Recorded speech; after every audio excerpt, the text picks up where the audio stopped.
Now let's get to some of your thoughts on our big story from Friday night that thousands of people have watched on our YouTube channel. We brought you our first look at preliminary toll prices for the current and new I-5 bridges between Portland and Vancouver. Right now they range between $1.55 and $4.70. That's one way to cross the bridge. But as we explained last week, these are not the final numbers. Those are expected sometime in the summer, with the tolling starting on the current bridges in the spring of 2026. And in case you're just learning about this, a Washington state law that authorized tolling on the I-5 bridge says that the Washington side of the I-205 bridge cannot be tolled. And on Friday, ODOT reiterated to us that as of now, they do not have plans to toll the Oregon side of the 205 bridge either. That led to comments like this one from Kim. Without tolling on I-205 as well, it will be an automatic nightmare. 1, traffic on I-205 will be a constant gridlock. 2, construction of the I-5 bridge will never be paid for due to the vastly reduced flow. We need to just suck it up and realize these aren't the quaint little towns that once were. A viewer named Roger told us that he would happily pay for a toll on I-5 if it meant he had to deal with less traffic. I travel across the I-5 bridge every day, both directions. The return trip is always much slower, and I do not mind paying the toll. I believe that it takes everyone to help fund the cost of the new bridge.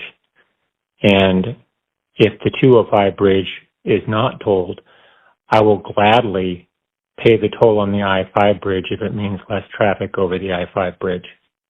All right, thanks for that. But many of your comments on the I-5 tolls in general brought up the age-old conflict of Washingtonians crossing the Columbia to work in Oregon. The reality is the people that are using the service, which is the bridge, need to pay for the bridge. We have people coming down from Washington to work in Oregon.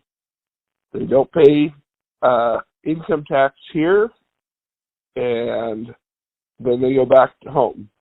So I believe that tolling is legitimate, right, and should be the way it goes. Actually, if you make most of your money in Oregon, you do pay an income tax. But moving on, a truck driver named Kyle who lives in Washington disagrees, writing, "This is so tone deaf. In an era where everyone is paying higher prices for everything, it's suddenly a great deal to tax drivers even more? No, the bridge should be built at no additional cost to the public, period. Find another way. Get additional funds from the federal and state governments." And we'll end on this voicemail from a lifelong resident of the Portland area named Paul, who says Oregon just needs to catch up. Tolling. Why can't we keep up with the rest of the nation? We all do it. Anybody remember 1971 and before when you used to have to pay to go over the I-5 bridge at Jensen Beach? Everybody does it now. Why can't Oregon keep up with the rest of the nation with keeping up the bridges and the roads? All right, Paul, thanks for that comment.